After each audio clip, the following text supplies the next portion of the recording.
What's going on? It's Mo Bounce here at Z100. Welcome again, our good friend. We're going to start building a cot for him in the corner. He's always here. Luke Tomlinson, what's up, man? I'd appreciate that. How's it going? Yeah, man. Hello. Just a cot, though. No, real mattress. Okay, that sounds good. That sounds good. That's all you need, right? Yeah. Welcome back to Z100, man. Thank you. Thanks for having me. Yeah, well, last time you were here with Steve Aoki, which is a crazy time because when that dude's here, it's just, he brought no cake, which is nice. Yeah, Or okay. good. That's a first. Yeah. We did the Aoki jump, and I don't know if you remember that. Of course, I got a zillion views just to watch us jump like idiots. Yeah. But now you're back. I mean, first and foremost, 2017 Teen Choice Awards. I mean, congrats on your surfboard. Oh, thank you. Yeah, so you were nominated for 2. You got 1. But how do you bring that home? Do they ship it back to you? They ship it. Yeah. Dumb question, but I have to know. No. I've tried before at previous award shows to try and take it home on the day, and you can't really get away with it. Why is he walking around? Maybe he likes to surf. Yeah. Give me a break. Yeah. Also, now was this your first performance? Well, you performed with BB Rex, of course. Back to you. But was this your first performance on an award show solo kind of thing? Yeah. I'd done Fallon the week before, Jimmy Fallon the week before. Yeah. But yeah, absolutely, first award show. But it was good. I prefer shows like that over. They seem just real relaxed. Yeah, as opposed to intense TV where it feels like all the pressure's on, to deliver. Well, X Factor and things like that. Yeah. Whereas. It was great because I could see the audience. The audience were really great. Some of them singing along, so that makes you feel good. You know what I mean? Yeah, because you look like I'm sure you still get nervous. Oh yeah. But you didn't look.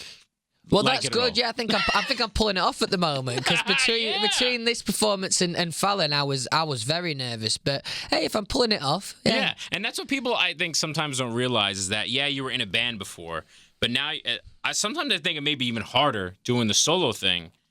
Is that a true statement or? Yeah, I can't think of the right analogy, but everything I learned in One Direction was how to be in a band, Yeah, to kind of feed off each other. Absolutely. Yeah. So from a performance level, I feel like I evolved as a performer within a band, but that's not the same as performing on your own. So all these things and little tricks that we learned along the way, it's very different on your own. I do feel like a new artist, to be honest. I mean, look, I've got incredible support and I'm very thankful for that, obviously. Absolutely. But I do still feel like a new artist and still kind of it's learning. like fresh. Yeah. Which makes it exciting. Yeah, new team, different, your own way. More, yeah, exactly. Yeah.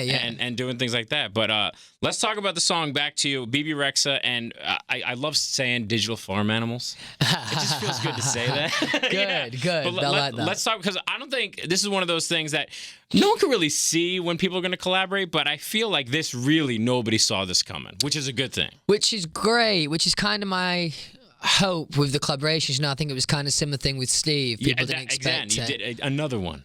And that's without DJ Khaled. and that's what makes it interesting. I think I don't ever want a collaboration to feel like a hard sell. I want it to feel interesting and like we're doing it for a reason. And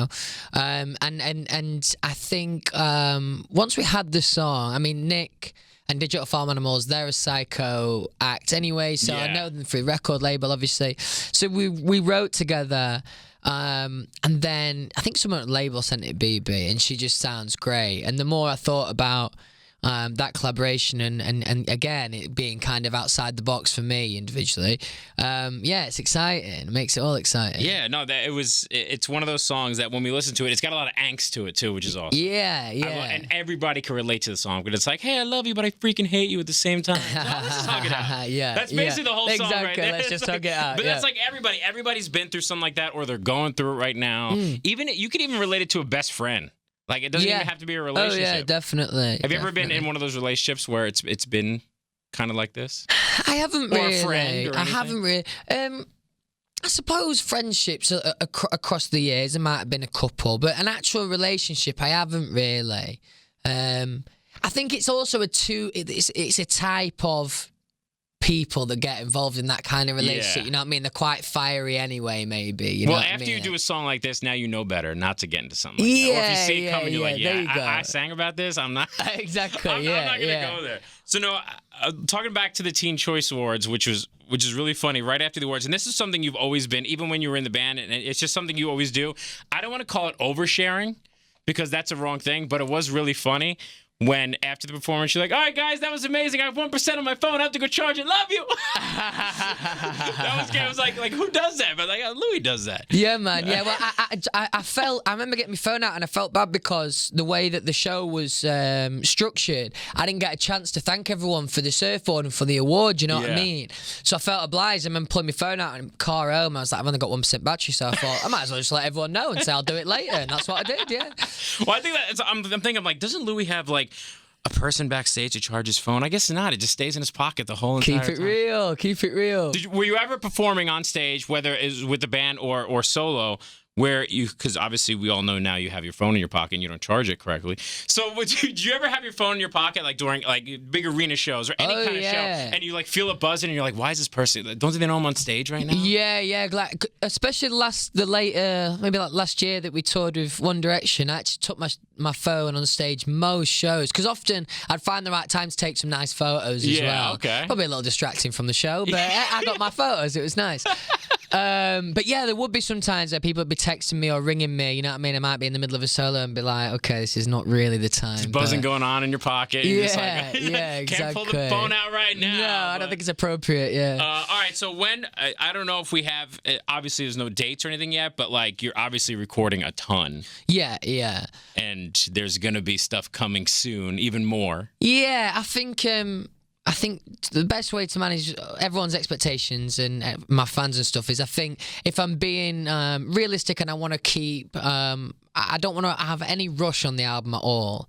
So I think I'll probably go another 2 singles and then do the album, I think. So that'll probably be the start of next year. Yeah. Okay. It's sometimes better, too, to take it slow and, like we said before, kind of do things your way, per se. Yeah, I've also got, you know what I mean? I've got, like, certain things that I want to say and certain things that I want people to learn about me after they listen to the record. So you got to get that right. You can't rush that, you know? You can't rush that stuff. Yeah. We have a bleep button. It's okay. Okay, there we go. Totally just Good. bleeped Louis. Okay, It's all right. Great. Yes. Easy. Well, you being from across the pond, there's a lot of cursing going on. Loads, yeah. I find it hard, especially when I'm out of practice. Like when I started this promo run, I was effing and blinding all the time. I do find it hard. Yeah, because it's funny because when you go overseas, it's like normal conversation. Especially, I'm not gonna say certain words, but some words that you just can't say in normal conversation. That over there, people of all ages say, and no one blinks an eye. No, you're right. And that's what's amazing about it. I'm like, man, I wish we can kind of do that sometimes. No one's politically correct. No, It's quite. It can be quite extreme. Yeah. No, I love that though, man. And keep doing that. Just keep cursing. Keep your phone in your pocket. We just like you the way you are. All right. Louis Tomlinson, hanging out at Z100. Thank you so much, my man, for stopping by once again. Thanks, bro. And congrats on Back to You and everything else that's coming, man. We love everything you're doing. Thanks, bro. Thanks. Nice to see you. Lead us out with a curse.